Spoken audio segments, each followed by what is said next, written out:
Hi guys, and welcome back to a new episode with me, the Omega Enthusiast. This episode, I will be restoring this 1959 Universal GENEVE Polerouter date. I can date the watch by the serial number given on the case. The case appears to be clean to begin with, but I will still need to drop it into the ultrasonic cleaner to clean the inside of the case. Case back has personal engraving, which is part of the watch history, so my advice is to leave it on. What else do we know about the watch? Right now is the crystal is heavily scratched, it has the original crown, watch is in working order, and the date function works. Before I begin to work on this watch, please support the channel by hitting on that thumbs up button below, and don't forget to subscribe.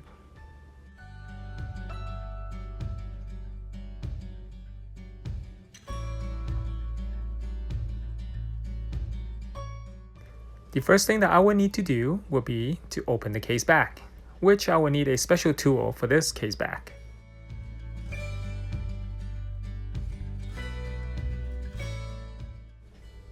Once the case back is open, you'll be able to see the engraving inside the case back. If you guys watched my recent video regarding Universal GENEVE, I mentioned that when it comes to the microrotor movement, you should examine the case back, see if there's any round circle. That round circle indicates the microrotor is worn and is scratching against the case back. But on this case, you can see the round circle on the case back, but after testing the microrotor, it appears that there's no play. So it could be a sign that someone recently or someone in the past has already fixed that issue. Right now, as you can see, I am removing the metal gasket on the case back. In order to remove the movement, first you'll need to remove the stem and crown, and then remove the case clamps and case clamp screws. The microrotor at this moment is not spinning smoothly, so during the service I will need to apply new lubrication, and that will fix the issue.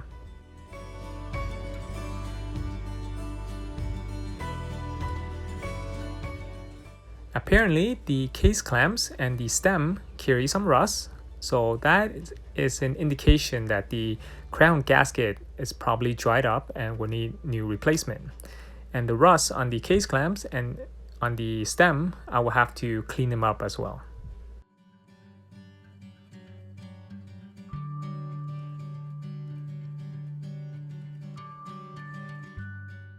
Lucky me, the dial appears to be in very great shape. I'm not sure how this crystal got so many scratches, but it will definitely need a new replacement. The metal tension ring on this old crystal is a special one which has a step inside, so I will need this ring to replace on the new crystal.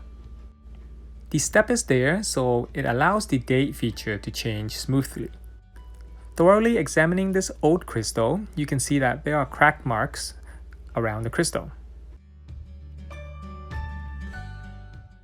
Before I can remove the flat ring on the crown, I will have to clean it up first. Then I can remove it and get inside to where the gasket sits and remove that gasket and replace it with a new one.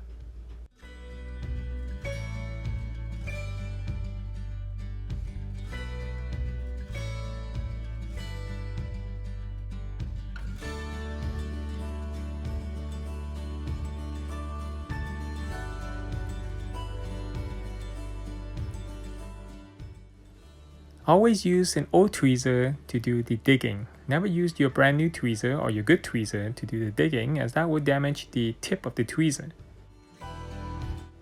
That is the old gasket. So before I replace with a new gasket, let's clean up the rust on the stem first. After removing the rust on the stem, if it is still in good shape, then I'll be able to keep it. Otherwise, I will have to replace a new stem.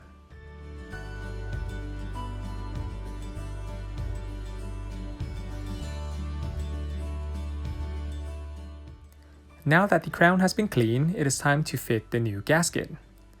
First, I'll have to make sure that this crown gasket sits correctly on the case tube. This way, I know that moisture will not be able to enter the watch after the watch has been serviced.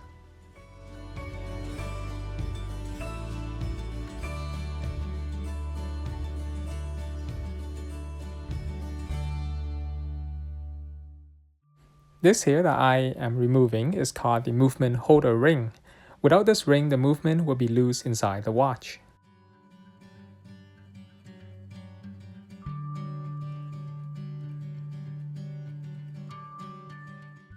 In order to remove the dial, I will have to unscrew the dial screw on the case first. Remember to always use the correct screwdriver for the right screw. This way you will not damage any of the screw while working on the watch.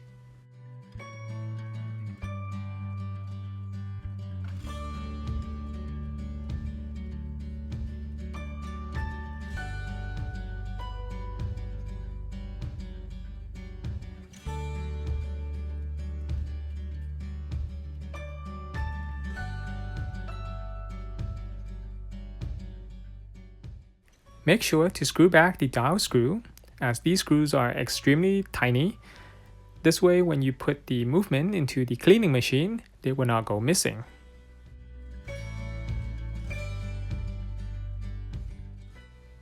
This flat plate is what holds down the date disc, and it has 3 screws, which I will have to unscrew in order to remove the date disc.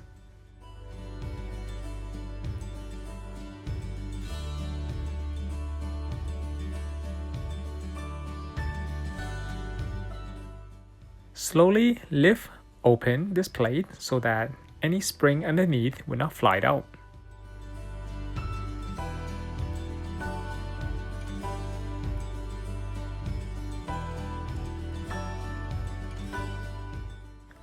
Whenever I remove a spring on a movement, I normally would use my finger to go over it.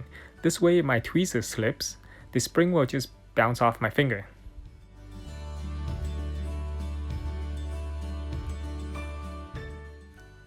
Now that I have removed all the calendar parts, it's time to remove this plate.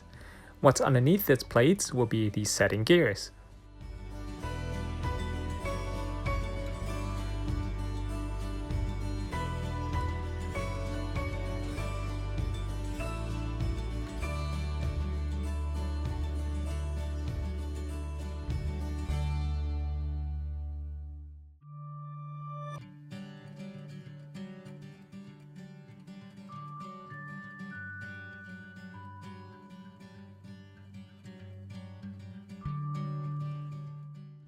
And this wheel that I am removing is called the date driving wheel.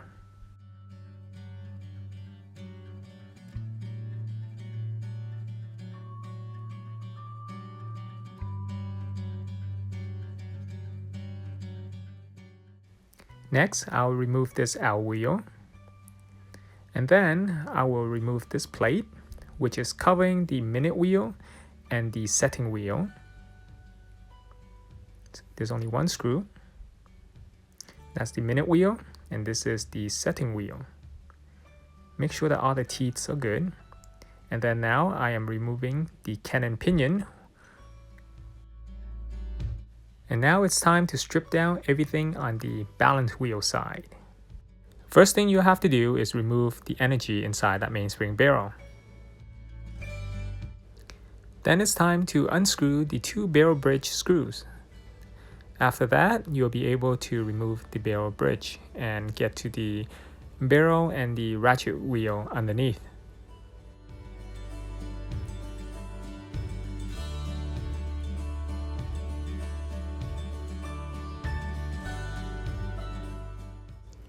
This wheel here is what connects the microrotor to the barrel. Before I can remove this microrotor, I will have to remove the microrotor clip.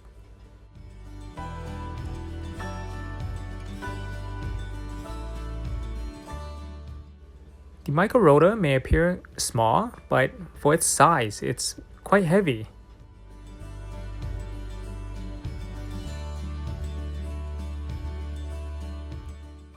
Now it's time to remove the remaining parts of the automatic system.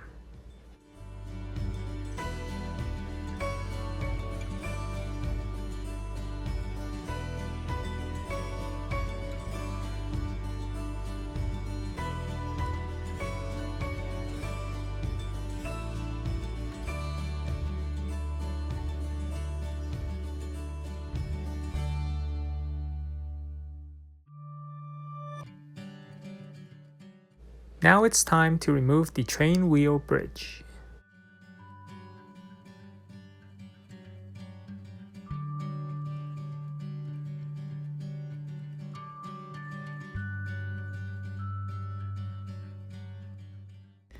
This movement that I am working on is a Universal GENEVE caliber 215 with 26 joule.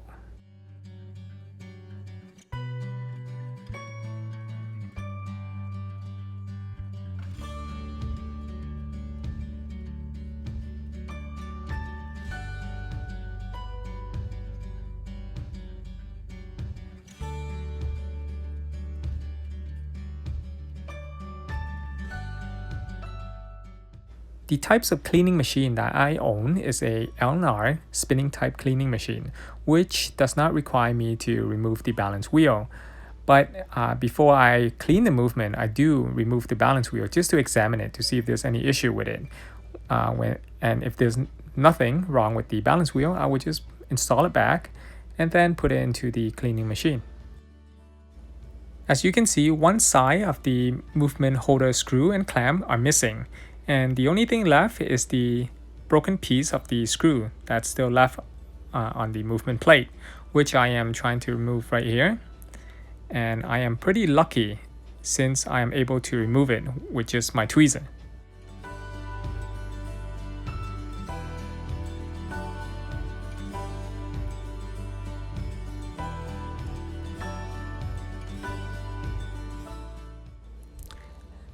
The next thing that I will have to do is to put everything into the cleaning basket.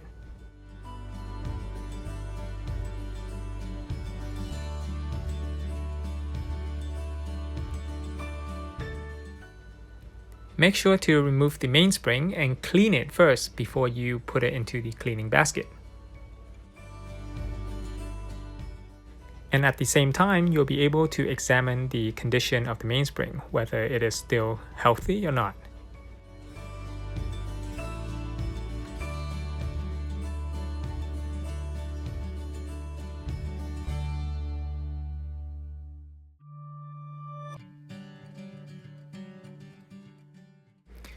There are a lot of watchmakers who will leave the mainspring inside the barrel when they're cleaning the watch. This is a very bad idea, as you will not know how healthy or how good the mainspring is.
Ta-da! The movement looked clean and looking like new. Time to assemble everything back together.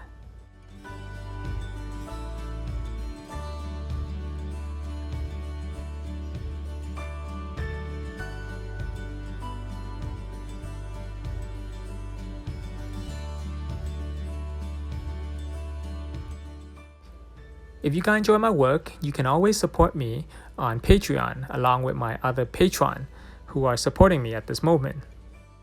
Or you can do a one-time support on Buy Me a Coffee. Both links are in the description box below.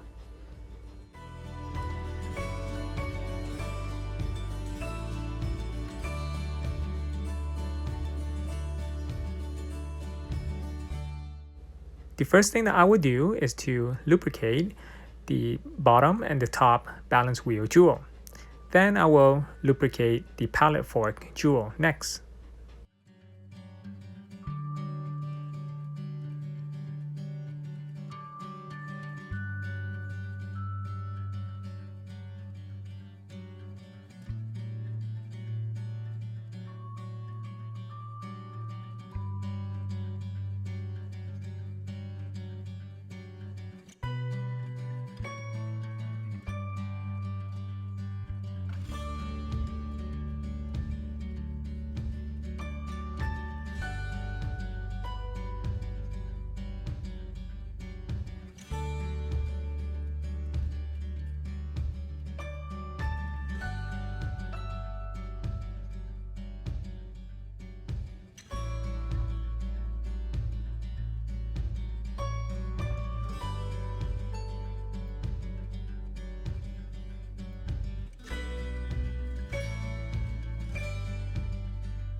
To assemble the watch back, I am going backward from how I would strip it down.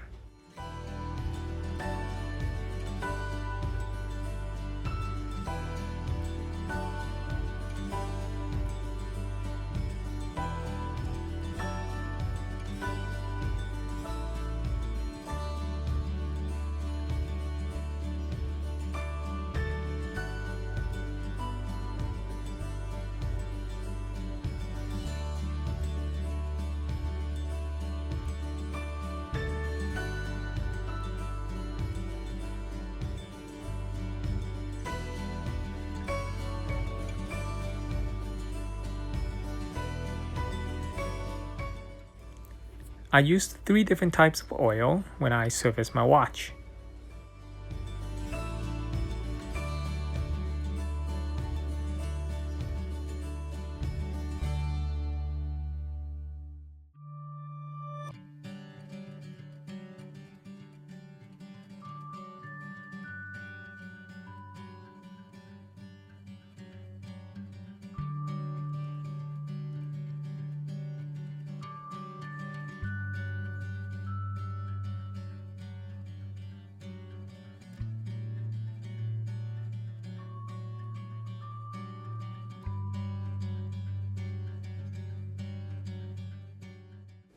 Apply some pressure to one of the train wheel to make sure the balance wheel is spinning before you screw the train wheel bridge. This way you are sure that you will not break any pivot.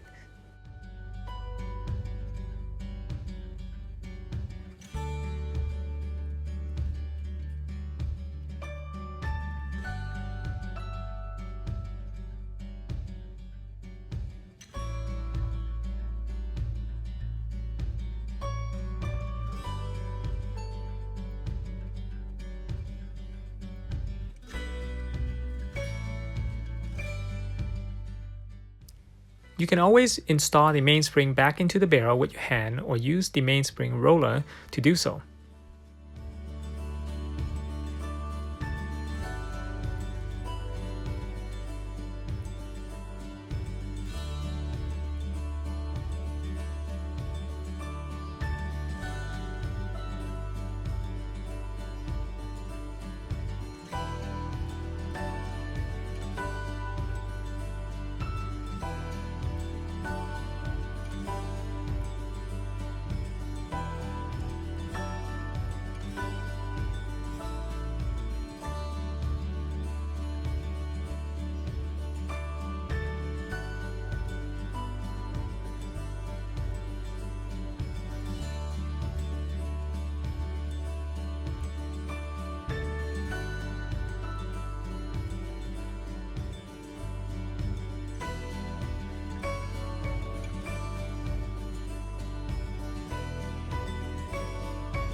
Right now you can see how smooth the microrotor is rotating.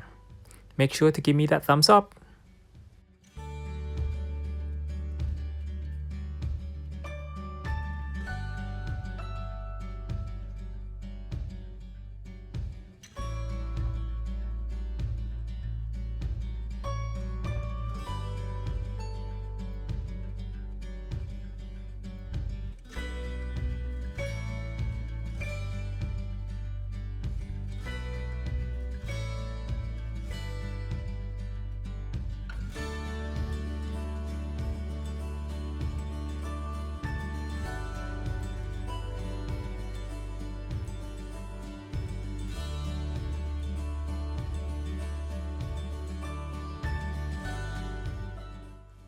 One thing I noticed while examining the watch are the hands were very loose, so in order to fix that, I will have to tighten this Kenyan pinion.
It's time to install the dial and the hands.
Please note that when it comes to restoring a watch, the proper way to do it is to avoid a case polish and to refinish the dial.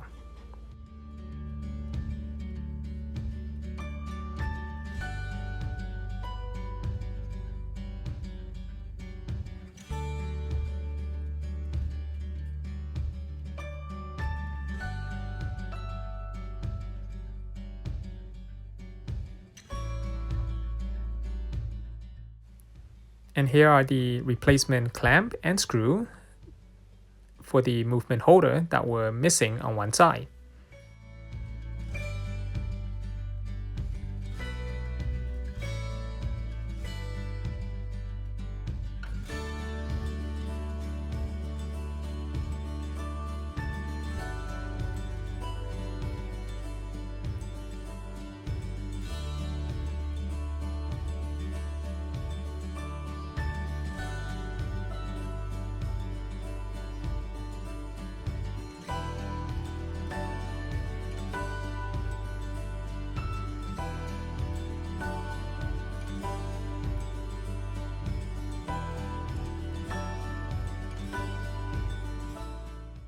And here's a fresh new case back gasket. The engraving on the case back tells us that this watch was given as a gift in 1963. Remember that the engraving has nothing to do with the actual production year of the watch. This is the same as when you own the original paper of a watch. Sometimes the purchase date may be 2 to 3 years apart from the production year. That can be because the watch did not get sold until 2 or 3 years later. That's the end of this video. If you guys enjoy watching it, please support the channel by hitting on that thumbs up button below, and do not forget to subscribe so you won't miss out on any of my future episodes. You can also support my work on Patreon. If you have any question or comment, please leave them in the comment section below. My website and Instagram links are also in the description box below. Thank you for watching, and I'll see you guys in the next video.